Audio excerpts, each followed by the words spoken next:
Integration of cos root x upon root x D x. अब हमें मालूम है बेटा कि d over d x root x जो होता है वो होता है 1/2 रूट एक्स। तो यहाँ पर अगर मैं रूट एक्स को टी एज्यूम कर लूँ तो 1/2 root x D x is equal to d t हो जाएगा। क्रॉस मल्टीप्लाई कर लें तो 1/रूट एक्स डी एक्स की वैल्यू जो है वो 2 डी टी हो जाएगी। तो यहाँ पर हो जाएगा कॉस टी और d x upon root x की वैल्यू हो जाएगी 2 डी टी। तो 2 कॉन्स्टेंट है, बाहर कर दिया डी टी। और कॉस टी का integration sine T plus C. तो फाइनल आंसर होगा बेटा 2 sine root X plus C. Clear? चलिए नेक्स्ट क्वेश्चन करते हैं।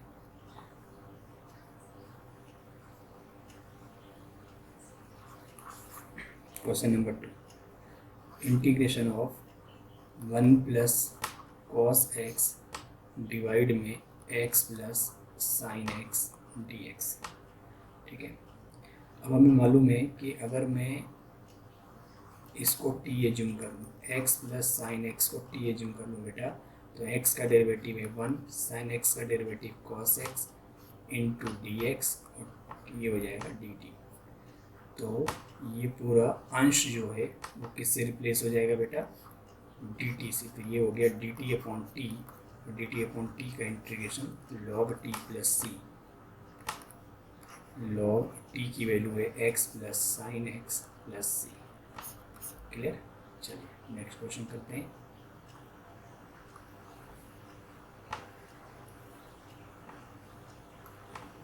Question number 3, x upon 9 minus 4x square D X. यहाँ बेटा अंश की घात जो है वो 1 है, जबकि हर की घात जो है वो 2 है।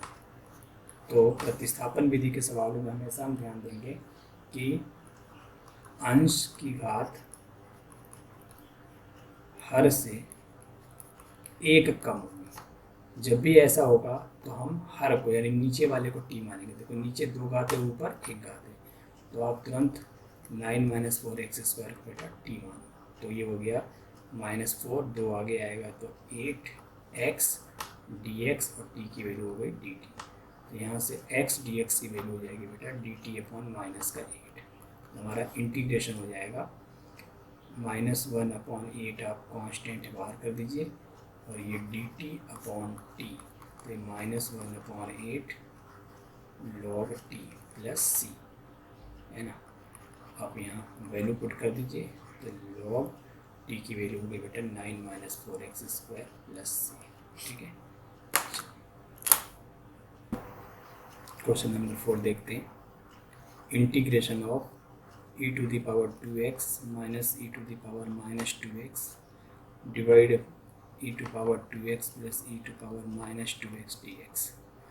बेटा ये बोर्ड के लिए इम्पोर्टेंट क्वेश्चन है, ये कई बार बोर्ड में आ चुका है। तो ये f dash x upon F x के फॉर्मेट का क्वेश्चन है बेटा, जिसमें हर का अवकलन अंश में मौजूद होता है। यहाँ पर हमें साफ साफ दिख रहा होगा कि अगर e की पावर 2x प्लस e की पावर -2x को बेटा अगर मैं t मान लूँ, तो देखो e टू पावर 2x का e टू पावर 2x 2 आगे आएगा, -2 e टू पावर -2x और dx, और t का हो गया बेटा dt। तो यहाँ से e की power 2x minus e to power -2x dx is equal to dt upon 2 है ना। तो मेरा इंटीग्रेशन हो जाएगा बेटा dt अपॉन 2, तो 1/2 को मैंने बाहर कर दिया और डिवाइड में t, तो आंसर होगा half log t plus C. तो आप यहाँ से t की वैल्यू पुट कर दीजिए, e to the power 2x plus e to the power -2x plus C. तो यही बेटा हमारा फाइनल आंसर हो जाएगा। चलिए नेक्स्ट क्वेश्चन देखते हैं। Question number 5, integration of root में sine 2x into cos 2x dx। ये लीजिए, तो बेटा यहाँ पर मुझे क्लियरली मेंशन हो रहा है कि साइन 2x का इंटीग्रेशन डिफरेंशिएशन होता है कॉस 2x। मैं लेट कर लूँ sign 2x is equal to 2, तो 2 कॉस 2x dx और t को हो गया बेटा dt। तो यहाँ से cos 2x dx की वैल्यू हो गई dt अपॉन 2। तो ये इंटीग्रेशन हो गया बेटा रूट में t, और ये पूरी वैल्यू जो है ये हो जाएगी dt अपॉन 2। तो 1/2 को ऐसा बाहर कर दिया, और रूट टी का इंटीग्रेशन ये हो गया t की पावर हाफ dt। तो बेटा ये हो जाएगा 2 t की पावर 3/2 अपॉन 3/2 प्लस सी, या इसको पलट के लिखेंगे तो ये 2 पर जाएगा तो 4/3 और t to the power 3/2 plus C, है ना। t की वैल्यू पुट कर देंगे साइन 2x, तो हमारा फाइनल आंसर हो जाएगा 4/3 साइन 2x की पावर 3/2 प्लस सी। चलिए नेक्स्ट क्वेश्चन देखते हैं बेटा। क्वेश्चन नंबर 5 क्या कह रहा है? Question number 6। क्वेश्चन नंबर 6 है integration of sine x upon 1 plus cos x dx। अब अगेन बेटा ये F dash x upon F x का फॉर्मेट है। आपको यहाँ दिख रहा होगा कि अगर मैं 1 प्लस कॉस एक्स को t मान लूँ तो देखो कॉस एक्स का डेरिवेटिव होता है माइनस का साइन एक्स dx और t का हो गया बेटा dt। तो यहाँ से साइन एक्स dx की वैल्यू हो जाएगी बेटा माइनस का dt। तो हमारा इंटीग्रेशन हो जाएगा माइनस का dt अपॉन t, माइनस को बाहर कर लिया, और 1 अपॉन टी का इंटीग्रेशन हो जाएगा बेटा log t प्लस सी, है ना।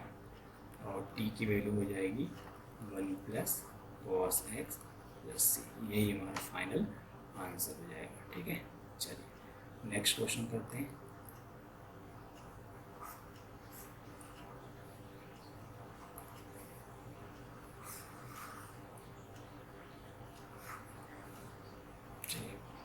Question number 7 integration of e to the power 2x minus 1 upon e to the power 2x plus 1 dx। Again बेटा ये मोस्ट इम्पोर्टेंट क्वेश्चन है, बोर्ड में ये पूछा गया है। अब यहाँ पर हम देख सकते हैं कि अगर मैं नीचे हर का डेरिवेटिव करूँ तो 2e to the power 2x और 1 का हो जाएगा 0 dx, ऐसा आएगा बेटा, जबकि हर में ऐसा नहीं है ना। तो इस बार डायरेक्टली इसको t नहीं मान सकते, सबसे पहले हमें इसे थोड़ा सा मॉडिफाइड करना होगा। देखो e की पावर 2x माइनस 1 और e to the power 2x plus 1। अब आप यहाँ क्या करो, इसके अंश और हर में e की पावर माइनस एक्स से मल्टीप्लाई डिवाइड कर दो, अंश में भी मल्टीप्लाई कर दो, हर में भी, और इंटू में dx। तो इससे क्या फ़ायदा होगा बेटा, जब इसका मल्टीप्लाई करेंगे अंदर, देखो यहाँ ये e की पावर x हो जाएगा, क्योंकि e की पावर 2x इंटू ई की पावर माइनस एक्स, गुणा में खाते जुड़ेंगी तो 2x में से x कट के x रह जाएगा, माइनस ई की पावर माइनस एक्स हो जाएगा। डिवाइड में भी ऐसे सेम कहानी, यहाँ पर भी जब मल्टीप्लाई करेंगे तो e की पावर x प्लस ई की power minus x into D X. ठीक है बेटा, और अब इसको मैं t मान सकता हूँ, लेट e की पावर x प्लस ई की power minus X is equal to T. ये हो जाएगा e की पावर x माइनस ई की power minus x D x, और t का हो गया बेटा dt। तो हमारा इंटीग्रेशन क्या बनेगा, हमारा इंटीग्रेशन बनेगा dt अपॉन t, है ना, क्योंकि ये जो है ये पूरा, ये देखो यहाँ पर हमें अंश में मिल रहा है, ये देखिए, तो ये हो गया log t, है ना, यानी log ऑफ e की पावर x प्लस ई की power minus x plus C.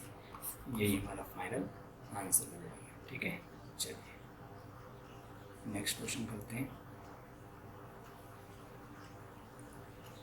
Question number 8 integration of x upon E to the power X square D X. Again बेटा आपको दिखाई दे रहा है कि एक्स स्क्वायर का डेरिवेटिव जो है वो है 2x dx, है ना, जो कि यहाँ मुझे नज़र आ रहा है। तो मैं क्या करूँगा, let X square is equal to T, 2x dx is equal to हो गया बेटा dt, या x dx की वैल्यू हो गई dt अपॉन 2। तो ये इंटीग्रेशन हो जाएगा हमारा dt अपॉन 2, तो 1/2 का हमने ये लीजिए बाहर कर दिया, dt डिवाइड में e to the power t, क्योंकि हमने एक्स स्क्वायर को t एज्यूम किया है। तो ये हो गया बेटा half e to power minus T dt, है ना। और आपको मालूम है इसका इंटीग्रेशन हो जाएगा e की power minus T upon -1 plus C, या फाइनल आंसर होगा minus half 1 upon E to power T, और टी हमने एक्स स्क्वायर को माना था, प्लस सी। यही हमारा फाइनल आंसर होगा बेटा। चलिए तो नेक्स्ट क्वेश्चन करते हैं।